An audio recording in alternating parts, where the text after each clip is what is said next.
The Anderson Language and Technology Center at CU Boulder is committed to broadening and deepening cultural understanding.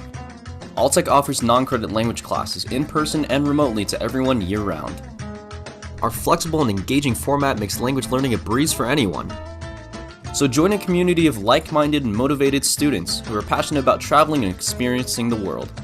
Jump into our summer session with a 20% discount using the code ALLTECHFUN. Learn more at alltech.colorado.edu.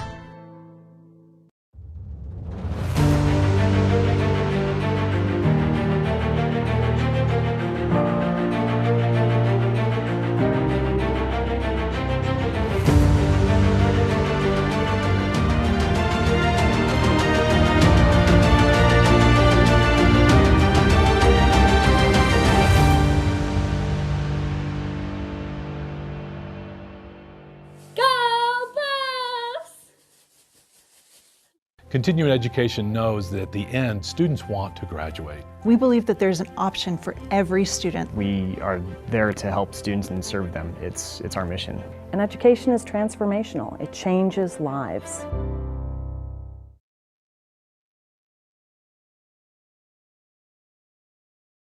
Hi there, my name is Ellie Bowers. I'm an undergraduate student studying humanities and mathematics at the University of Colorado Boulder, and I am delighted to welcome you to the 2021 Conference on World Affairs. As I'm sure you're all aware, this past year has been a year, but fortunately we're joined by 3 individuals who are professionally qualified to make fun of it. With any luck, we'll learn how comedy can survive and help us survive a global pandemic. Thanks for watching!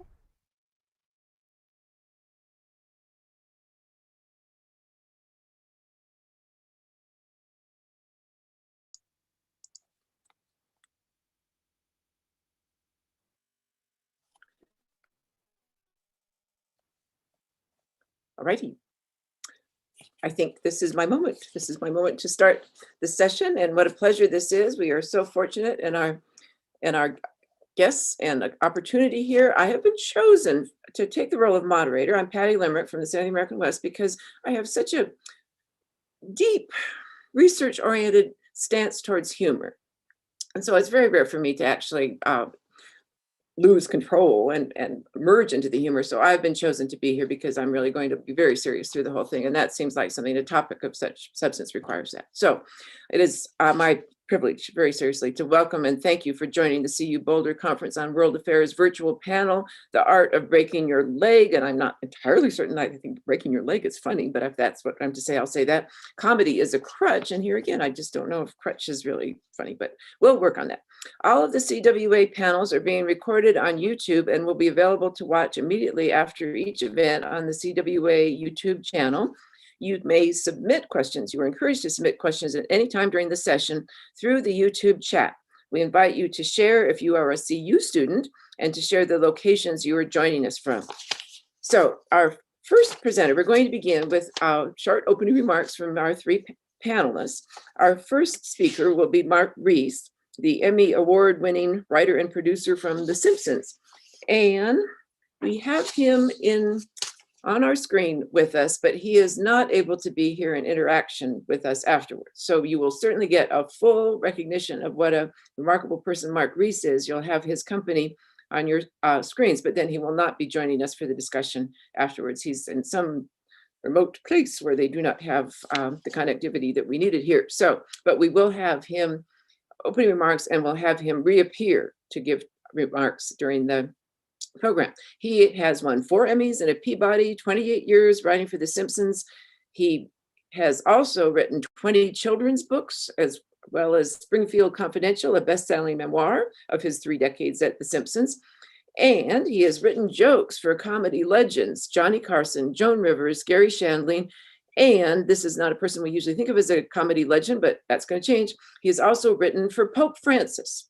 For his comedic contributions to the charitable group Joke with the Pope, Pope Francis declared Mike Reese a missionary of joy. So here he is doing his opening remarks for us. Thank you. It is a pleasure to be speaking to CWA. I've spoken to them in the past, so it's a dream to be talking to you again. It's a dream to be talking to you. It is a nightmare to be doing it on Zoom, and I mean that literally. It's a literal nightmare in that I'm addressing hundreds of strangers and I'm not wearing pants.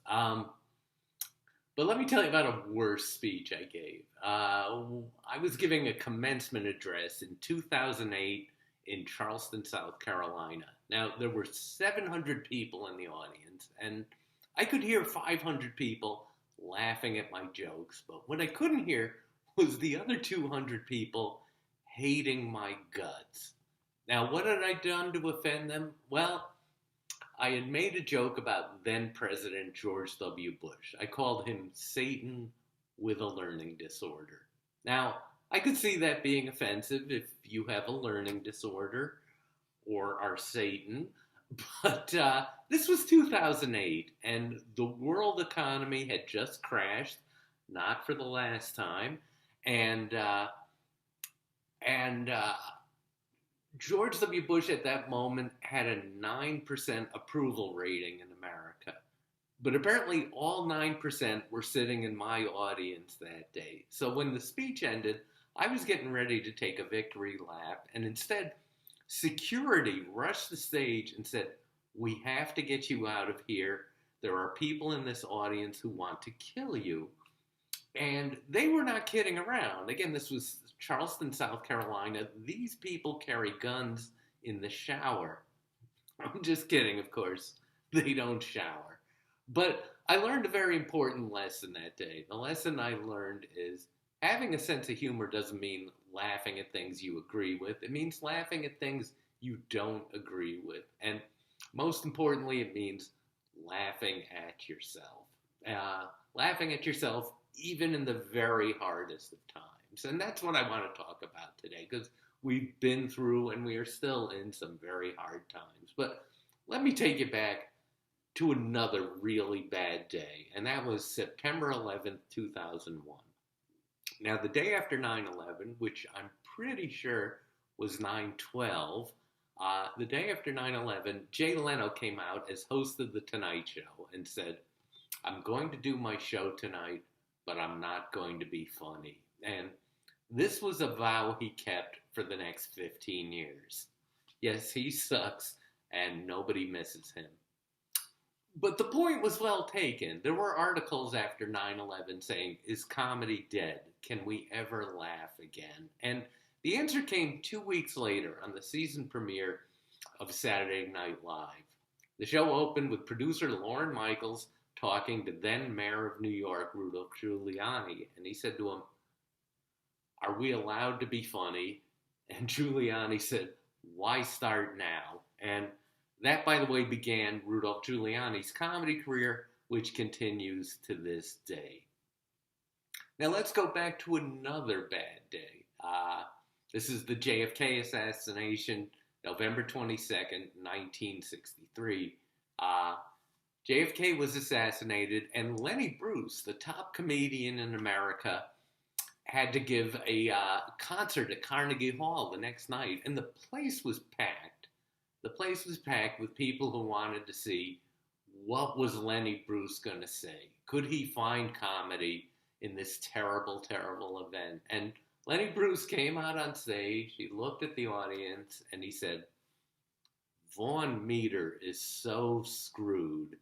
Now, that is a fantastic joke that I'm going to ruin by explaining, which is Vaughn Meter at the time was one of the top comedians in America. He made a living imitating John F. Kennedy. And when John F. Kennedy was dead, so was Vaughn Meter's career. And Lenny Bruce, by doing that, he got a laugh, but he also showed a great trick in finding comedy in tragedy. And that's by focusing on the tinier tragedy inside a big one. That's a joke that goes back 100 years before that, to the death of Abraham Lincoln, when the manager of Ford's Theater said to Abraham Lincoln's wife, "Aside from that, how did you enjoy the show?" Thank you.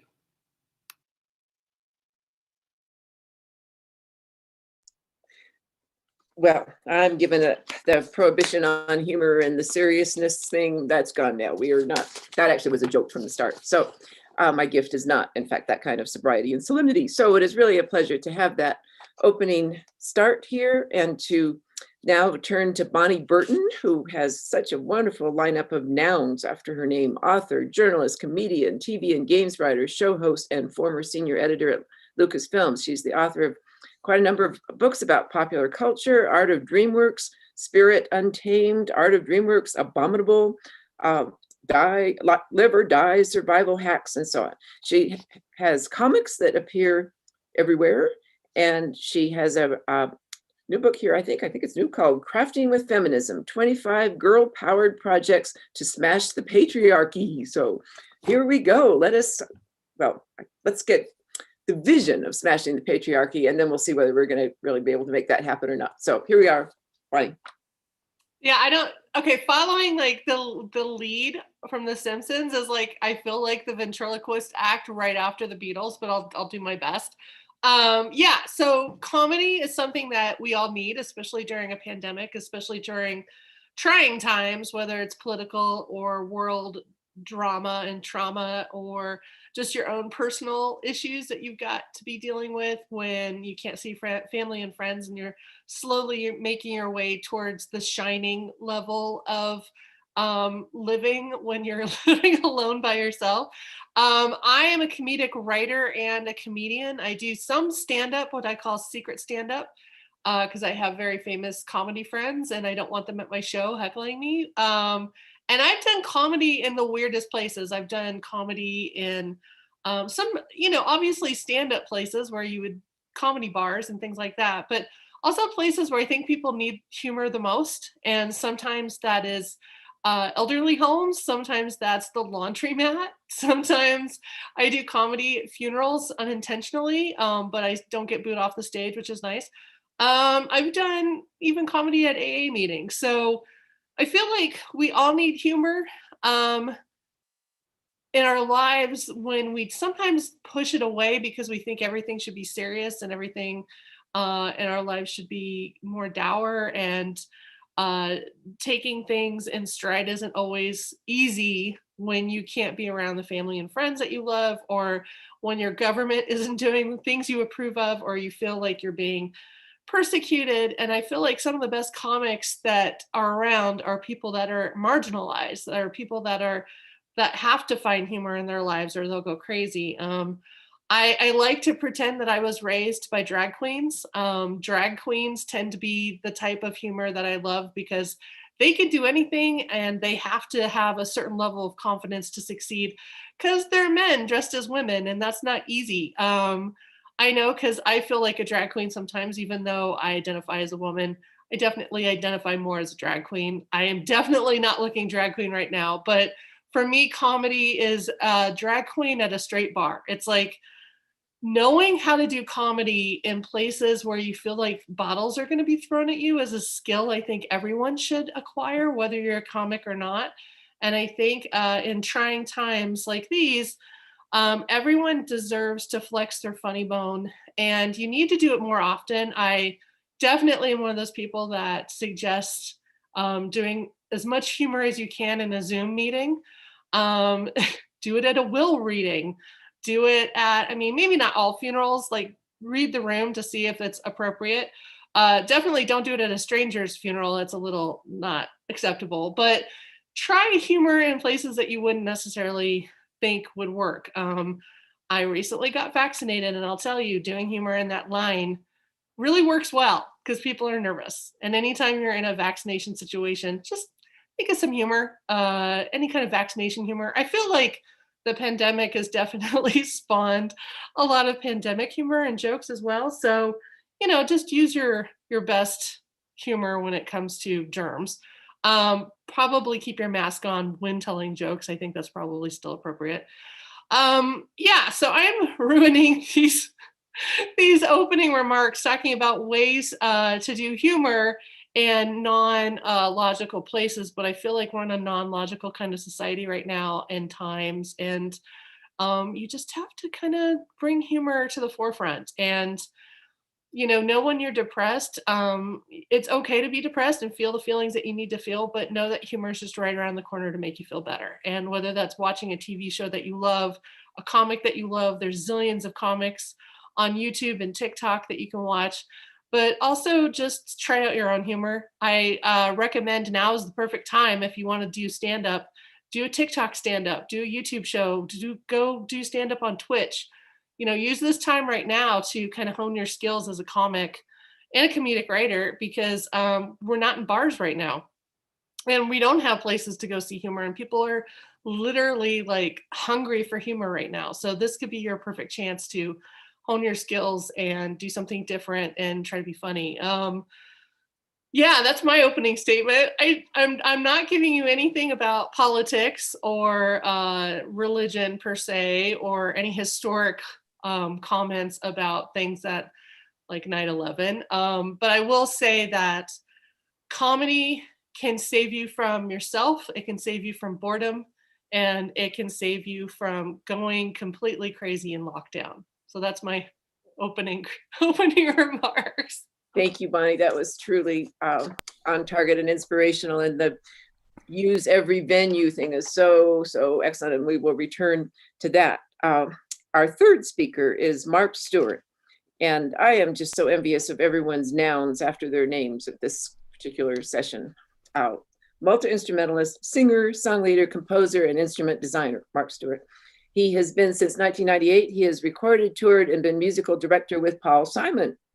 He has worked with groups that are just quite stunning. I'd have to read a little bit of the list. Sting, Bob Dylan, Wynton Marsalis, Stevie Wonder, Philip Glass, Bruce Springsteen, Ornette Coleman, Joan Baez, Hugh Masekela, Paul McCartney, Bill Frisell, Jimmy Cliff, Simon & Garfunkel, the Everly Brothers, the Alison Krauss, Bobby McFerrin, David Byrne, James Taylor, oh good Lord, Aaron Neville, Bette Midler. I am going to have to leave and recover from jealousy here. This is really something.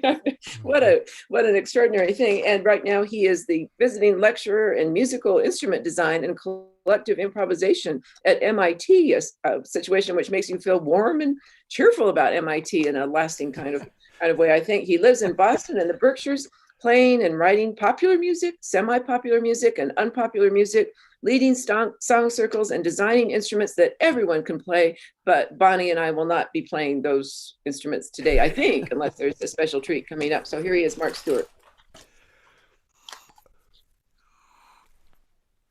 Am I there? I thought I'd start with a Malaysian duck call. I have a 2-octave chromatic set. I often say that the word musician is too often used to exclude people from participating or discourage people from participating in their birthright as sound makers.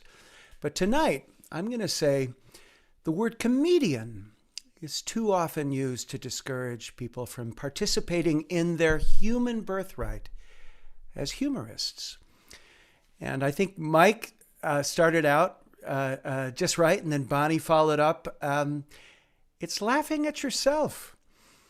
It's a personal relationship to humor. It's a recipe for empathy with others and recognizing our shared humanity. If you can laugh at yourself, it's way easier to laugh at others, and that's in short supply these days. I'm old enough to remember that PC, politically correct, started out originally as a way for the left, the political left, to laugh at itself, a self-critique of sorts. Its transmogrification into its present place in the ridiculous in the ridiculous world we're in is worthy of at least one well-written doctoral thesis, perhaps many more. Well, then after laughing at yourself, what next? Well, for me, I'll just speak. I look for delight. Where does it lie? I'm fond of wordcraft and rhyming, unexpected poignance and its related ilks, kind of turning ha-ha into aha, that kind of thing. And this is all old stuff. I'm just wrapping it up into this particular introduction, but I didn't invent anything I've said. I'm just putting it all together tonight because I was asked to do so and to give these remarks. And now I'm going to sing you a song. So I was asked to come to this conference and give workshops about community music making and essentially community sounding and singing. But I also I have a crazy career doing musical comedy with the remarkable Rob Schwimmer in a group called Polygraph Lounge, and we've played Boulder, I think now 3 times at the Dairy, and so we have a place in Boulder. So I'm known as a guy who combines music and mirth. So I thought I'd do that tonight. So when this whole thing began and everything was canceled, COVID was upon us, and I wrote this back then. I'll sing it again. Never sterilized doorknobs or had to sanitize key fobs. Drive-ins weren't for nasal swabs. Those were the days. Never thought to stockpile hams, bags of beans, or cans of clams. And you knew that latex gloves were just for annual exams. Zoom was what you did in cars. Close friends are now from afars. Hazmat suits you wore on Mars. Those were the days. Then we all went through this time together. I like to say we all did completely different versions of precisely the same thing. And God bless us all, everyone, for doing just that. But today I realized I had to write a couple other verses based on today. Laughs were not just for the loons. Confederate flags were just for goons.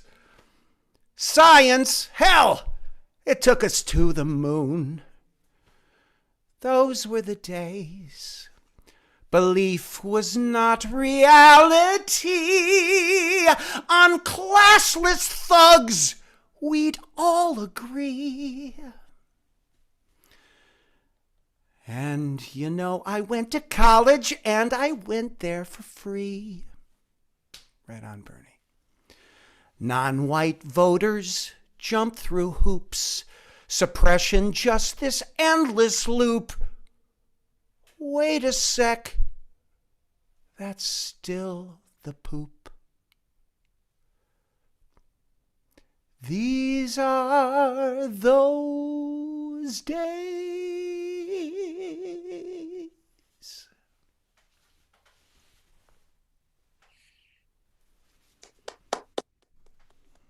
Thank you. Good heavens. Can you just move to Boulder? Can both of you just move to Boulder? I know you were here at school, Bonnie, but I just want you both to just move to Boulder. And so if you don't. I'm booking a ticket right now. All righty. That's a huge relief because otherwise this would be. I'm saddling up my llama. Oh, okay, good. Okay, I feel better now with that.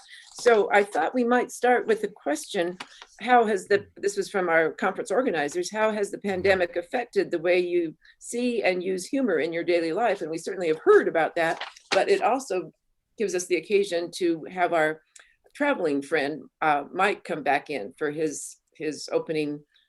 It's the first one, Cooper, about it's COVID. Is it called COVID humor? I think it's called something like that. So not COVID in The Simpsons, but the other one. So we'll start with that, and then we'll all get vigorously into the response. We are going to, by the way, really important to give you a sign of what's up. So we have 33 amendments to the Constitution. Not a one of them addresses the never to be compromised right to make fun of ourselves and to exercise humor in good causes. So the 34th Amendment is going to be launched tonight, I think. Do you think? Is that all right? Seems good. So, and I know the women's rights, I mean, there are many things that should probably come in before that, but I think if we had the 34th Amendment, the right to humor shall never be abridged and shall never be constrained to any one small sector of society. I think we could do all kinds of things. So that's the dream. All right. Do you remember looking at the back of cereal boxes and you'd see that little asterisks and you'd follow it and it would say, it was where all the nutritional components were, and the asterisk was denoted that the minimum daily adult requirement had not yet been established. So perhaps all we have to do is establish a minimum daily adult requirement for humor. And we can dispense with the constitutional amendment and just make it a nutritional requirement. I am so open to negotiating on this in the manner Right. that's not common in congressional actions today. But I am so willing to sit down with you and speak across the aisle, I guess that would be, or across the continent, or whatever we're doing here. So, Across the great divide, but we shall breach it. and my goodness, Bonnie's going to be a huge part of our campaign once we decide what we're campaigning for. Oh, Okay. yeah. We need more vitamin H. I feel like for humor, we need some humor supplements. I think that should be passed out to everyone. Everyone seems to be humor deficient lately. Vitamin D and vitamin H. We need more of both. Or everyone just gets a good fart joke in their inbox every day. You know. I'm all for lowbrow, middlebrow, and highbrow. Well, that's you All the with brows. popular, semi-popular, and unpopular. Unibrow. I was just gonna say unibrow. Well, we're really quite the coalition, and I believe now I might have whipped up a real fervor here that everyone is very excited about our campaign. Really, really excited. The audience is just bursting through the screen now with us. And now we are going to listen to Mike Reese's second after his opening remarks. I may have been the first person to make a joke about the coronavirus. It was 15 months ago. It was Groundhog Day 2020. And I wanted to make a joke about it on Twitter. And the joke was, if the groundhog coughs, there's going to be 6 more weeks of coronavirus. Now, again, at the time, nobody was making jokes about COVID. Then, we were scared stiff. We didn't know what it would do to us. Everyone was worried, except, of course, for the people at Fox News who said it wasn't real. So let's pay a little tribute to them, our brave last responders. Now, I post a joke every day on Twitter. I try to give people one good joke a day, just like the Jimmy Fallon show. He also sucks. But let me tell you real quickly why I'm on Twitter. For years, people would come up to me and said, "Hey, I follow you on Twitter." And I'd always say, "I'm not on Twitter." And finally, one day, I looked it up, and sure enough, there I was on Twitter. It was day by day. It was a posting of what I was doing. There were photos of me on my different vacations, and I didn't know what was going on. I finally found out there was some guy out there who was tweeting as me, and he had friended my wife on Facebook and was getting all my information, my photos, and I would have stopped him, except he was doing a pretty good job. My only problem was he wasn't funny enough. And so I said to him, "Would you mind if I tweeted as myself?" And he said, "Sure, if you think he could do it." So I started tweeting a joke a day after that on my account. It's at Mike Reese Writer. I hope you'll follow me, at Mike Reese Writer. But so I had this idea on Groundhog Day to do a joke about COVID. And I was worried. I didn't know what the reaction would be. So I did what any coward would do, which is I put the joke up on Twitter, and then I just watched Twitter for the next 4 hours. And if there was going to be any negative blowback, I would take down the joke and pretend I never wrote it. Well, the joke got a great response. People loved the joke. I think they were ready to laugh about COVID. And I think the reason they were ready to laugh is that this is something we are all in together. There's no, we're not laughing at another victim. We're all suffering with this, some people worse than others. So I was able to make that joke. The same reason I can make Jewish jokes, and Chris Rock can make black jokes, and Lindsey Graham can make gay jokes.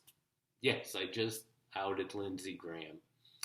So since that time, I've posted a coronavirus joke every day on Twitter. I'd like to read a few of them to you. These are not necessarily the best jokes, but these are the ones that got the best response. Here's one. This is awfully harsh right off the bat. I said, "Gee, it's unfair to compare Donald Trump to Hitler, but they both seem pretty interested in killing my grandparents." And then there was one Oh, there's a cute one, like, when this thing is over, I'm never, ever washing my hands again. And after Trump did a July 4th rally at Mount Rushmore, I mentioned that 3 of the 4 presidents on Mount Rushmore had contracted coronavirus. And finally, this one. This one was really brutal, but I'm telling you, folks, it got a very big response. It was right after Donald Trump was hospitalized during his campaign with coronavirus, and I said, God voted early. So thank you for listening, and God forgive me. Well, that's a stimulating set of remarks right there. Now I'm going to go directly to something that may just be quickly dismissed and should be quickly dismissed, but I still think that humor can disarm, can turn antagonists into maybe allies, can actually minimize the friction of our times. I'm not totally certain that anyone else joins me in wanting that. So I'm going to ask the question of, is humor really just better for saying, here are the lines between us, and the wonderful story that Mike told about being in the Charleston audience and having the 9% of the population that still like George Bush president in the room. I mean, is that something that we should just do, of just use humor to draw that line? Or is there something to that notion that we could actually be building alliances with that? I mean, it seems, and especially if we can sing, Mark, I'm just going to say that's such an unfair advantage to have that capacity. But if we could sing funny things, would we be able to get some pathway out of the division and hostility and antagonism and polarization? What do you think? Oh, you're muted, I think. You're muted, Mark. I think all of the above. And by that I mean it's so important to you don't mock the powerless.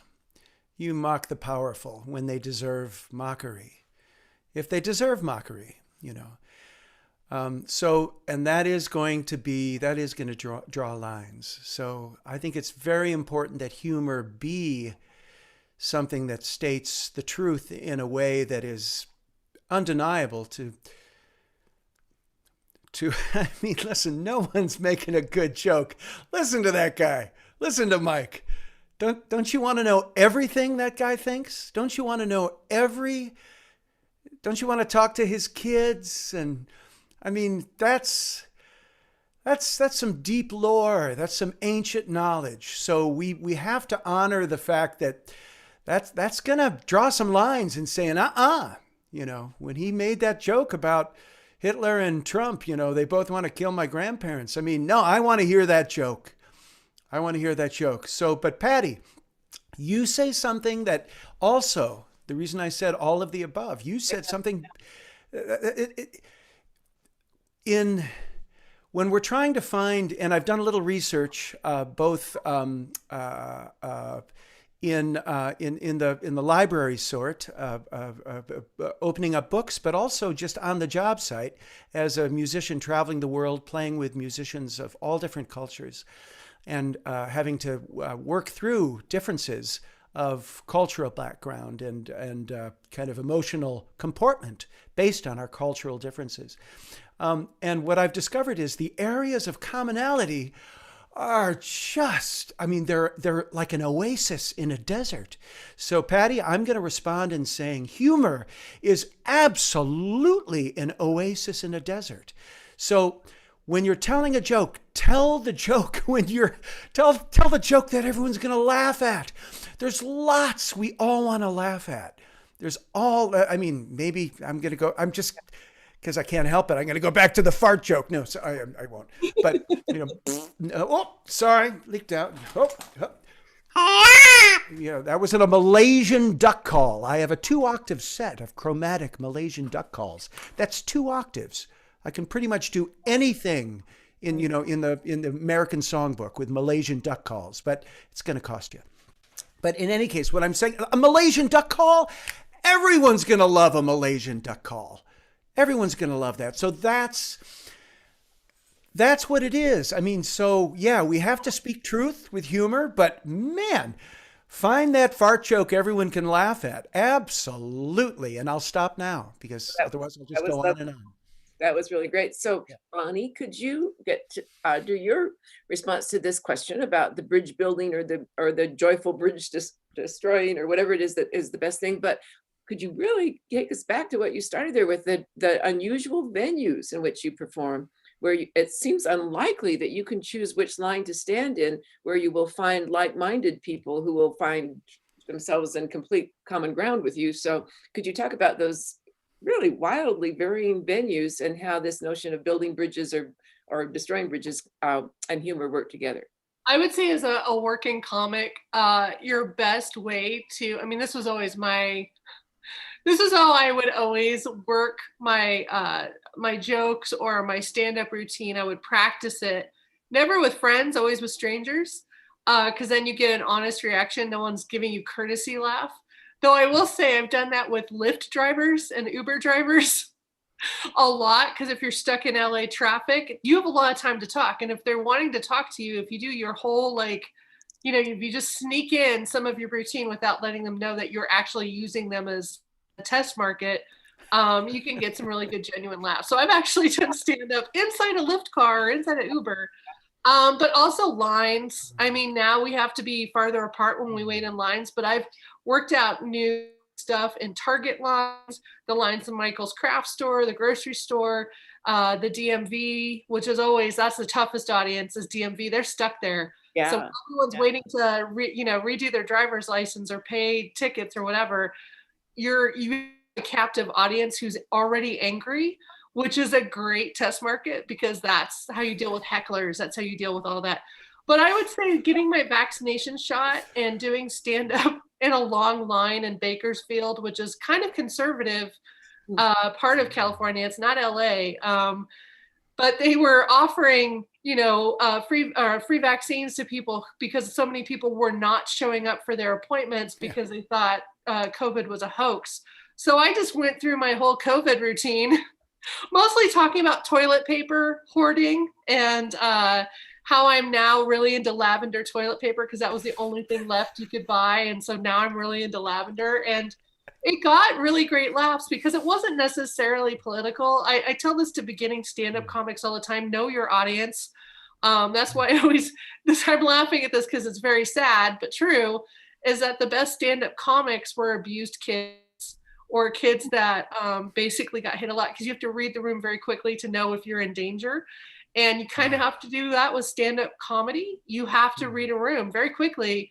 And right off the bat, first two jokes, they could hit and they could not hit. And when you're in different situations that aren't a bar where people are already drunk and willing to listen to you, like a laundromat, or if you're in a line, like I said, a line at the grocery store or at the post office where everyone's irate, and you can make that irate line of people laugh, then your stuff is good. So though we can't really do that, I mean, you can stand in line now and have your mask on. So you have to learn how to really, theater voice when you're doing anything with a mask on. But I would say try out some humor in places where you think it really needs it. And I do think the vaccination lines need it. Any line where there's irate people, the laundromat, if those are open right now and there's people looking nervous around because they don't know if they should do laundry around other people, because we're still in a place where not everyone's vaccinated. So it's still kind of a scary place to be in public.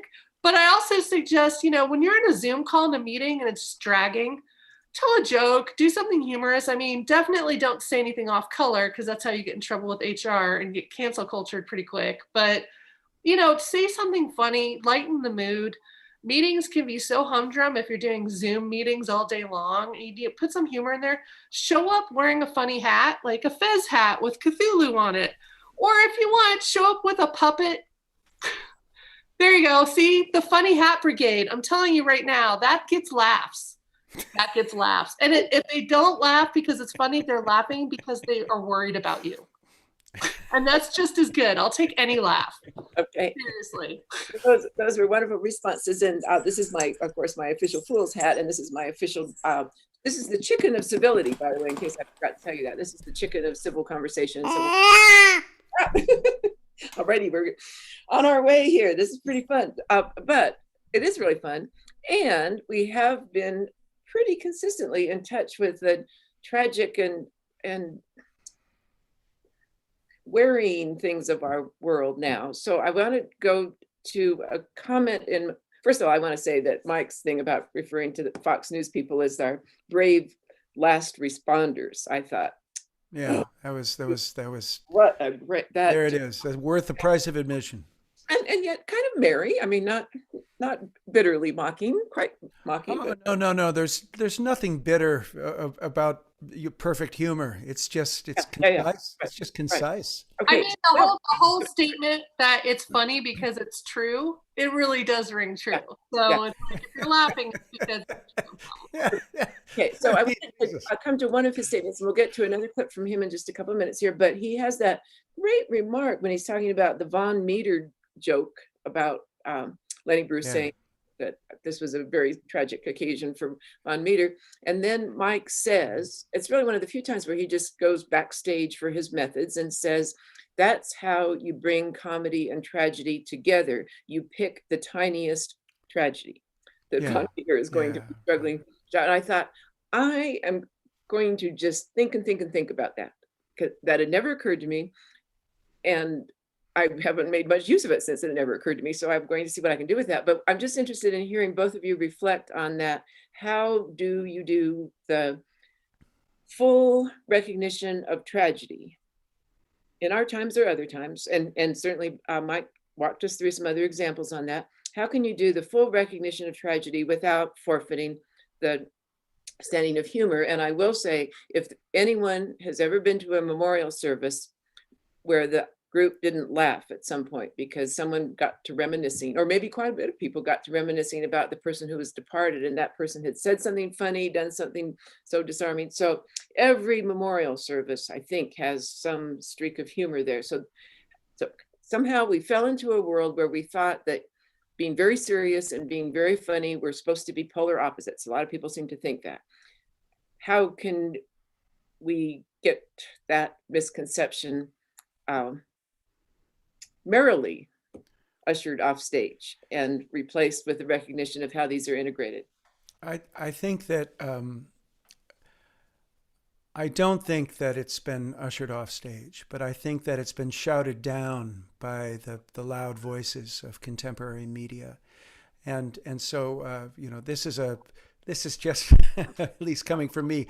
This is a plea to just recognize your own nutritional needs and your own humanity. I mean, geez, Louise, the other day I saw a friend of mine, and we were masked, and I looked across at him and I said, "How are you, John?" And John said, "I am beset by first world problems." Of course, I couldn't see his whole face like you can see mine, but I laughed my ass off. And that was his way of saying so succinctly and perfectly, I'm cool. Of course I got stuff, but are you kidding? I am beset. I mean, he let that linger for a moment. Oh, my Lord. By first world problems. I mean, that was just what Mike said. He took the smallest tragedy of the thing and he made it so personal. Yeah. And man, I've used that line ever since. So I mean, it's so real. I mean, it's a way of expressing gratitude and expressing compassion at the same time. And I'm not puffing up my chest when I say either. I'm just saying to be grateful for blessings for which you have no control over. There you are. And and right now, the way we're looking at the world right now, I'm an old white man, and I was born into blessings, and there are so many people who were not born into blessings.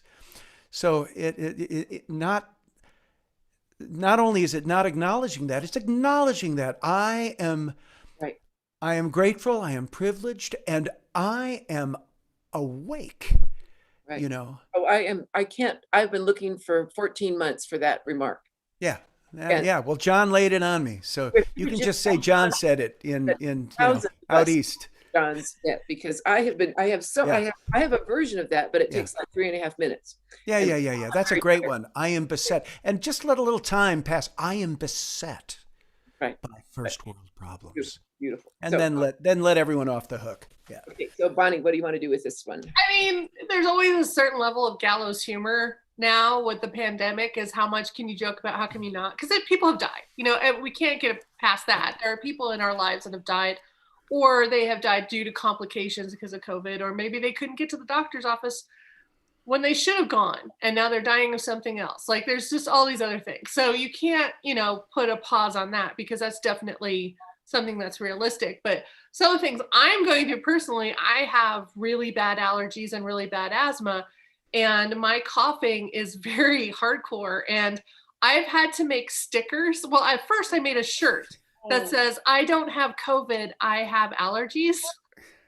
And I would wear that outdoors if I was going to be standing in line or somewhere where I knew a cough might happen. And I would just point. I would just, like, especially the post office, just point at the shirt. But then I made stickers, because so many other people are like, I'm right there with you. Like, people think I am Typhoid Mary. And I'm like, no, here, have a sticker. Here, take a sticker. Yeah, and now I'm thinking of just getting laminated buttons and just give them to people. Like, so It's a great idea. It's a great idea. And just have a fill in the blank. So you could say stroke, you could say allergies, you could say anger towards society. I don't know. You could put something in that blank space, but that's not necessarily a joke, but that is using your humor creatively to get through a situation where people are going to give you dirty looks. And also just using gallows humor in a sense, if you're invited, before we got shut down every other month, if you were allowed to visit friends outside of your, what they call your COVID pod, then if you're allowed to go see your friends for dinner, like a very, small gathering or something, outdoors, of course, instead of bringing wine, now I bring toilet paper, because I don't know if they need it. I'm just assuming at this point, not the lavender, because I'm keeping that for me. Now I'm into it. But you bring toilet paper. And the joke I always had for stand-up is and this is a long set that I'm not going to do the full set here, but for stand-up, I used to say that my earthquake kit, my California earthquake kit, since I live in LA, is very similar to a prison survival kit. So having cigarettes, having tiny glasses of booze, having toilet paper, tampons, having things that you don't think you need until you're in prison, and then that's gold. That's like currency. And it's the same thing with earthquake kits, but then I found COVID, same thing. Like, I had friends that were trading alcohol for tampons or alcohol for toilet paper. And I was like, oh my God, this is my comedy set made real. And I wasn't prepared for that yet. So it's almost like you laugh because it's true, but at the same time, you have to have that sense of, if you can't beat them, join them. You have to have that sense of, we're in a really scary, horrifying time in our history. But you know what? Comedians came through the Spanish flu. They came through the Black Plague. There's still humor. They haven't wiped out humanity yet. And as long as there's humans, there's humor. So you just have to keep going and know that the worst case scenario in your life is still great opportunity for creative expression. Whether you're a comedian or an artist or a musician or a writer, you can use all that horrible stuff that happened to you in the last 2 years and create something beautiful or funny or entertaining or inspiring from it. And as long as you kind of view it that way, tragedy and trauma it doesn't bog you down as much. It's fertile land to grow whatever you need to grow as a creative person. And I'm just going to say, as a friendly amendment, not only artist or a comedian or musician, but a plumber and an electrician and a housewife and a mother and a father and a daughter and a son. And, every single person, the humor is yours to wield in a personal way and in a family way and in a neighborhood way. And I would say some of the funniest people I've ever met aren't professional comedians. One of my favorite maintenance guys at the apartment complex I live in is hilarious. And there's a Lyft driver that I get over and over because a lot of them stay in the neighborhood. And he's hilarious. And I'm always like, oh, you should do stand up. And they're like, nah, I'm a funny guy, but I'm not a funny comedian. Like there's a difference between just having a great sense of humor and also being a performer, which I understand. But you know, you can be funny in all walks of life. You don't have to be a comedian to be funny, just like you don't have to be a published author to be a writer. Like and you don't have to go to, you know, a music college to be a musician. Like there are people that are creative in their own daily lives and they can just use that in their own life day to day, which is perfect. Now that's going to be explicit in that when we have our 34th Amendment, that is going to be so clear that the licensing, well, we won't need a license. Not that we really need them right now, but sometimes people act like they do. So we're going to hear another clip from Mike, and then we'll have, we are ready to take an audience question or two. We'll have probably 4 or 5 minutes afterwards, or we can just go to our formal closing remarks. We can return to the solemnity and sobriety that I was calling for at the beginning. No, questions for certain. Yes. Well, I haven't got any questions, Mark. So that's the problem. Oh, okay. All right. Yeah. I like that you said I haven't got any questions, Mark. That's like attorneys general. Oh. Questions, Mark. Question mark? Questions, Mark. Attorneys general. So, okay. All right. I've been waiting for that my whole life. Man.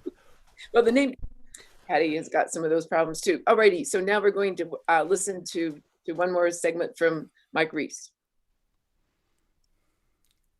The question I get a lot is, are we going to handle the COVID-19 crisis on The Simpsons? And the answer is no. You know, we did a quick joke about it. We had to pay some attention to it on the show. So we did an opening credits gag. You know, our opening credits are usually Bart skateboarding across town and running into everybody on the show. And instead, we just had someone writing on the chalkboard, lockdown, and then you panned across town and the town was completely empty, and it was just 90 seconds of not seeing anybody. And that was our COVID joke.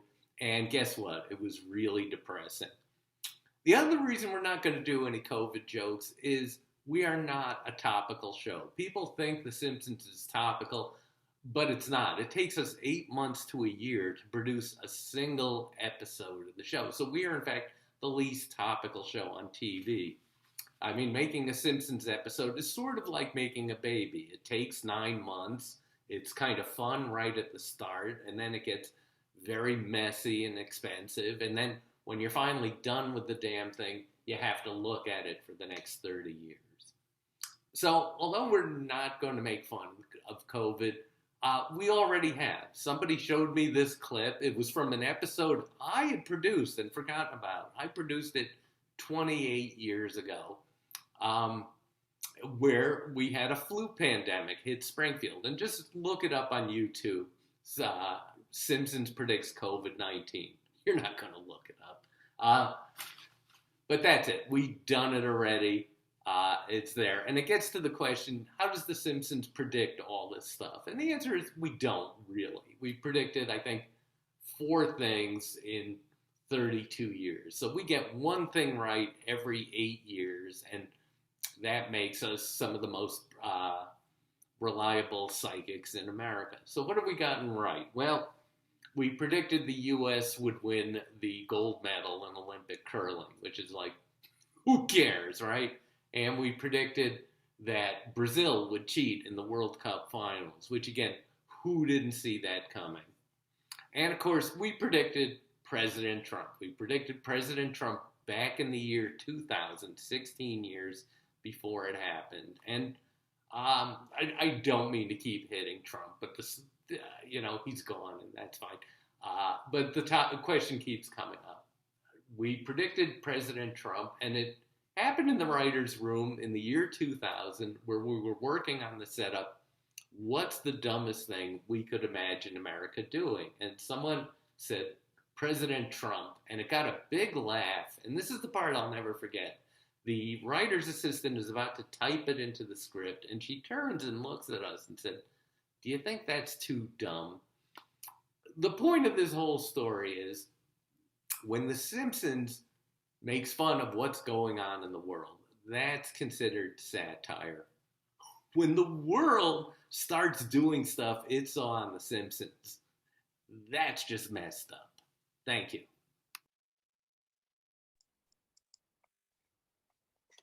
Okay.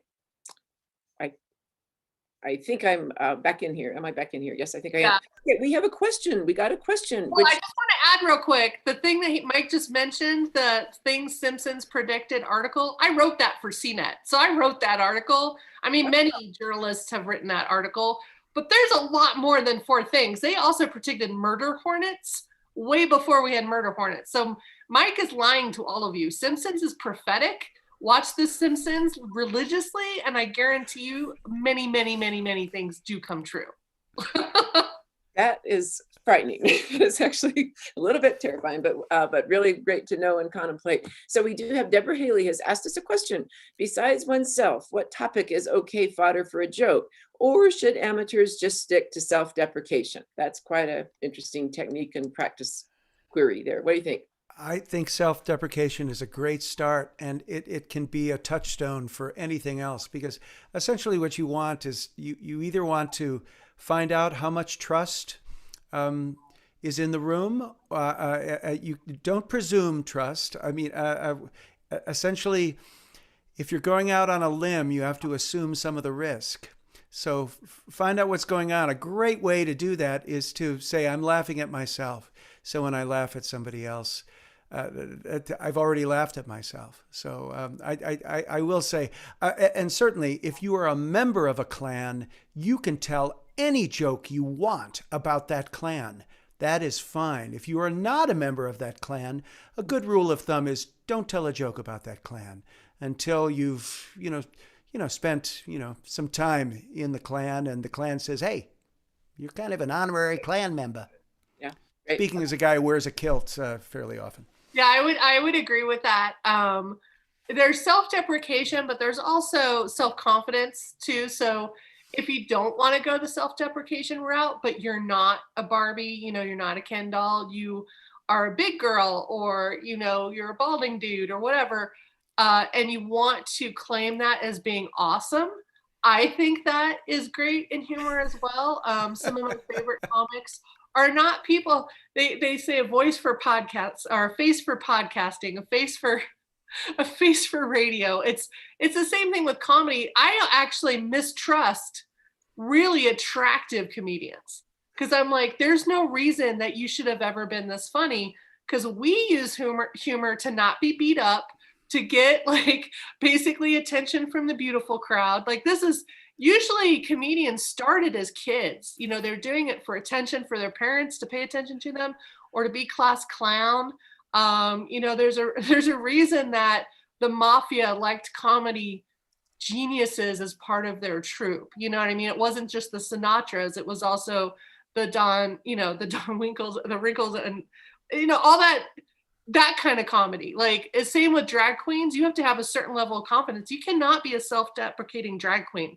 That does not fly. You have to have almost too much self-confidence, and that's a level of humor. So I feel like that's a good kind of lesson of either being self-deprecating or just loving yourself too much, where it almost becomes funny, or it becomes inspiring to people that you represent on stage. I think representation matters in comedy more than anything, because we all come from all different walks of life. It's not, you don't want to see beautiful people making fun of themselves, because you're just going to want to beat them up afterwards. But if they're like, they look like me, or if they look like a drag queen, or if they look like, you just basically, you understand where they're coming from. And I do agree that don't tell jokes that aren't in your grouping. I'm not going to talk about what it's like to be a Black woman in the United States, because I am not a Black woman in the United States, but I'm cool with talking about being a nerd, with being a curvy girl that's not super skinny or even close to being skinny,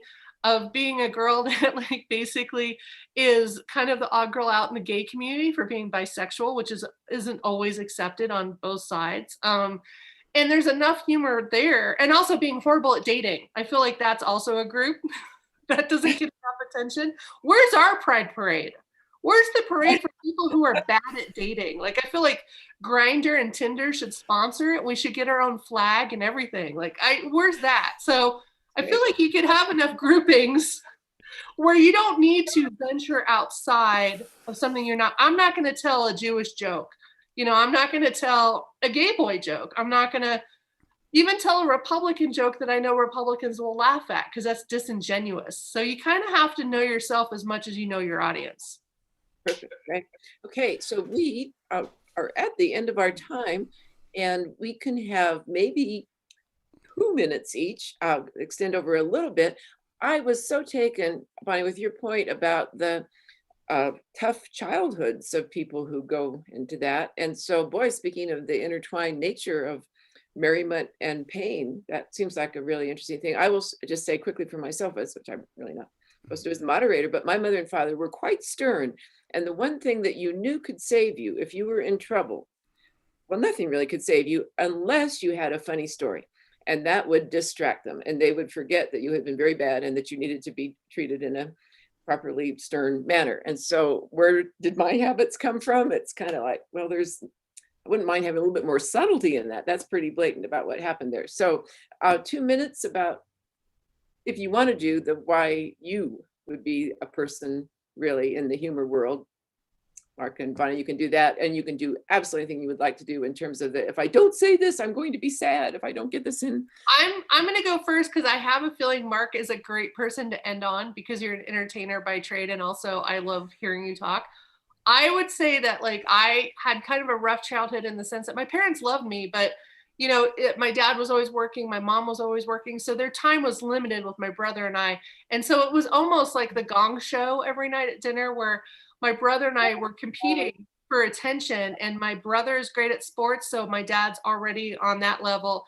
So the way I would do it, my mom loves funny stories, but my dad loves super dirty jokes. And the younger the kid that tells the dirty joke, the better. I swear to God, like our nieces and nephews, grandkids, same thing.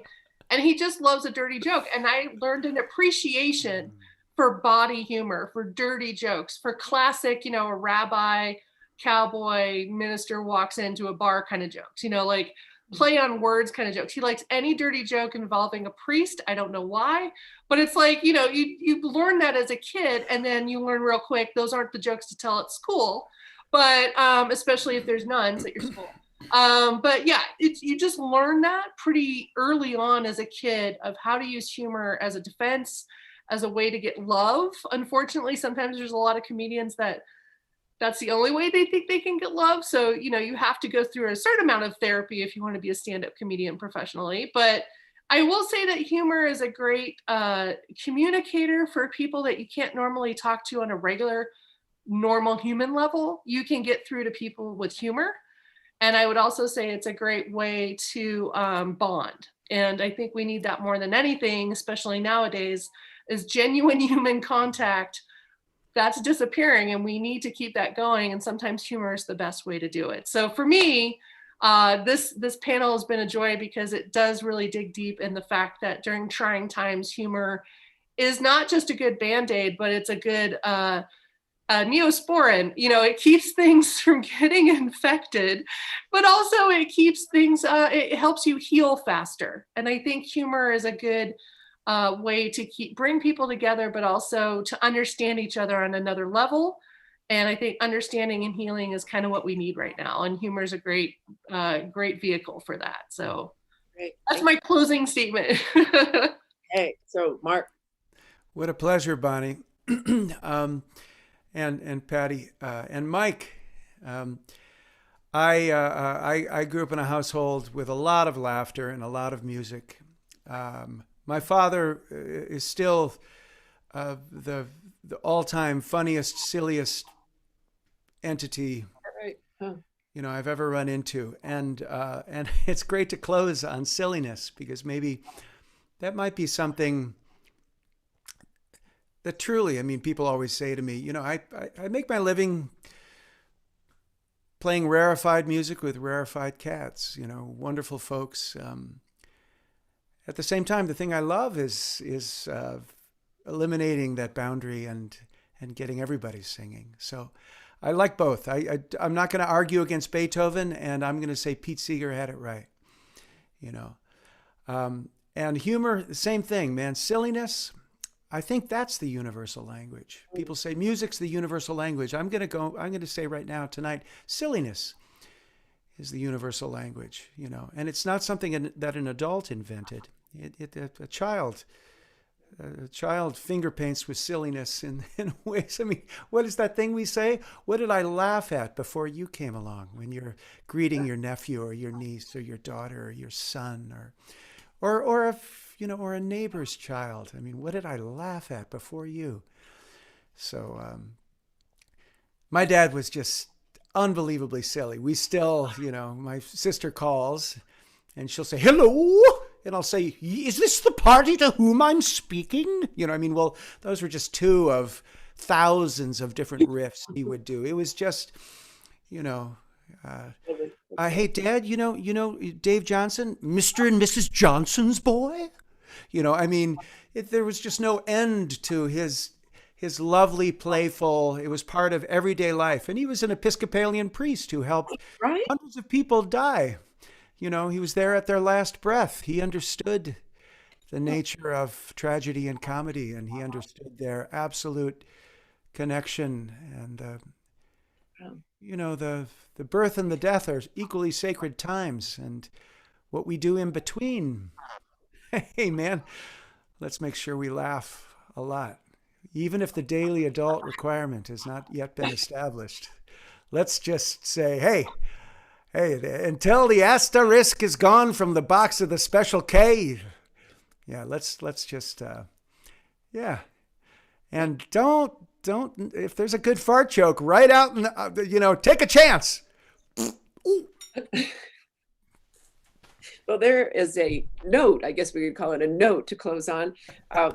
Bonnie, Mark, Mike, what a huge pleasure and honor. And I have the line I have been looking for of I am beset by first world problems. I have been waiting 12 months to find, or 14 months rather, to find that. So I just am carrying away so many things that I'm going to be powered by in the next. I think this would be true for everybody who's been with us, that we are just launched. We are on our way. We are refueled. We've been to the charging station. And so thank you so much for being such effective. Well, you're not batteries. What am I trying to say here?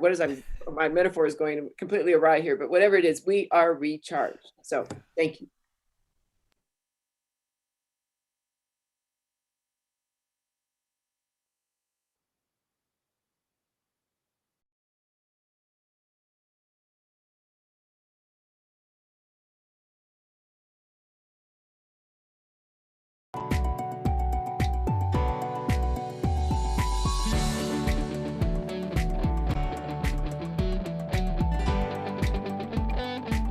Right on, Bonnie.